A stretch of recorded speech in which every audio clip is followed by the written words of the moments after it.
Welcome to the HPV World podcast. Today, we are going to listen to the article, The Impact of HPV Vaccination Programme on CIN3 and Cervical Cancer Incidence in England, written by Kate Soldan, Lucy Elliss-Brookes, and Peter Sasieni. This article is available on our webpage, where you can also consult the graphics and images which support the content. Are you ready? Let's begin.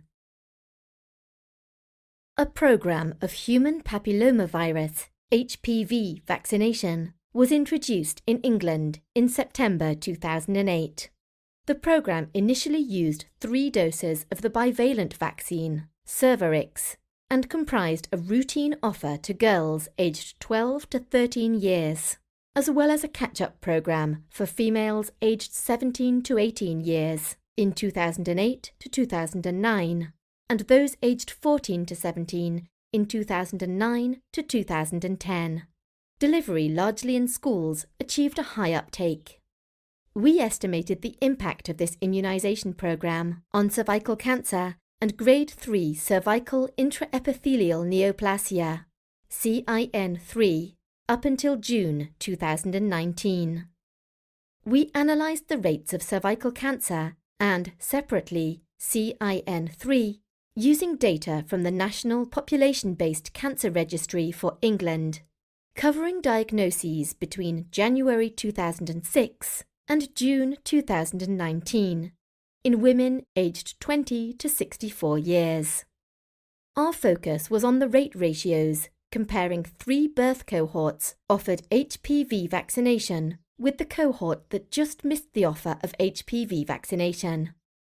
We used a statistical model adjusted for the effects of other variables, including age, calendar year, season, and changes in the age of first invitation to cervical screening, and historical events that affected cervical cancer incidence.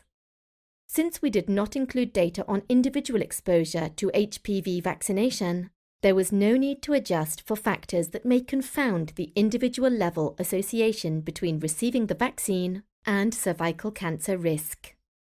Women who were eligible for HPV vaccination were split into 3 cohorts, depending on the school year in which the vaccine was offered. This was felt to be important, both because the coverage of vaccination was very different in the routine program and the catch-up campaigns, and because the older the age at vaccination, the greater the chance that the individual will have been infected with HPV prior to vaccination. Our analysis included 13.7 million years of follow-up of women aged 20 to 29 years. There were 563 cancers and 17,279 diagnoses of CIN3 in the reference cohort that just missed out on HPV vaccination.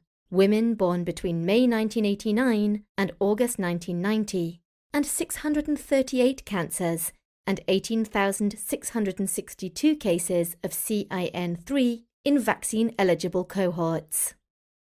Amongst women who would not have been invited for cervical screening before age 24.5, the annual rates of cervical cancer per 100,000 women aged 20 to 24.5 were 1.9 in the cohort not offered HPV vaccination, 1.0 in those offered vaccination aged 16 to 18, 0.7 in those offered vaccination aged 14 to 16, and 0.3 in those offered vaccination aged 12 to 13.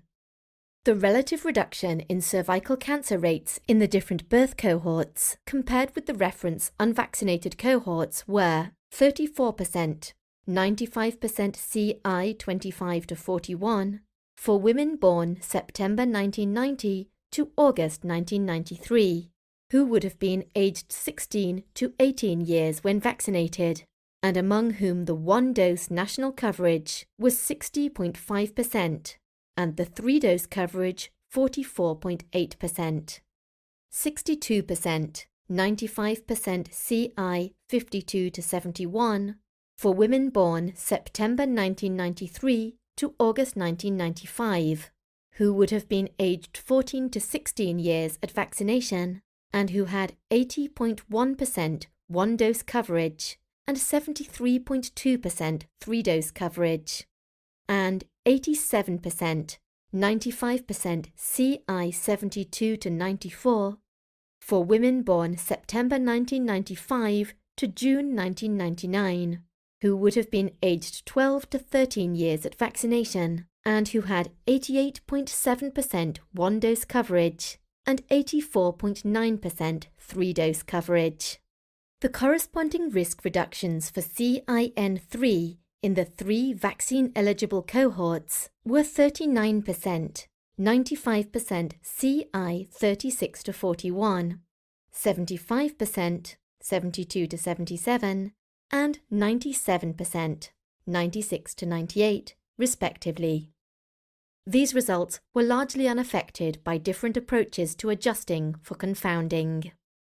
The bivalent vaccine has been shown to have nearly 100% efficacy against persistent infection with HPV 16 and HPV 18 in women naive to the virus at vaccination, and very good cross-protection against closely related HPV types. Assuming these infections account for 80% of cervical cancers in women aged 20 to 29 years, and that a single dose of the vaccine provides protection for at least 11 years, we might expect, based on one-dose coverage, 48%, 64%, and 71% efficacy in the 3 cohorts, respectively. The fact that the observed efficacy in those vaccinated aged 16 to 18 was slightly lower than expected may be due to pre-existing infections, and possibly because more than one dose is needed in those aged over 15 years. The fact that the observed efficacy in the cohort offered vaccination aged 12 to 13 was higher than expected may indicate that even unvaccinated women have benefited from herd protection, and/or the vaccine prevented more than 80% of cervical cancers, thanks to cross-protection against other HPV types. These data show substantial reduction in cervical cancer and CIN3 in young women after the introduction of an HPV immunization program. The effect was greatest in the cohorts offered the vaccine at age 12 to 13 years, among whom the uptake was greatest. The HPV immunization program has successfully almost eliminated cervical cancer in England among women born since September 1995. Thank you for listening. If you enjoyed this article, you can find additional contributions in related topics on our webpage, www.hpvworld.com. Access to our online library is free, and you can subscribe to receive our fortnightly newsletter. This project is endorsed by the International Papillomavirus Society and other relevant bodies, and was created thanks to unrestricted educational grants and contributions from stakeholders in the field. Thank you for your attention, and goodbye for now.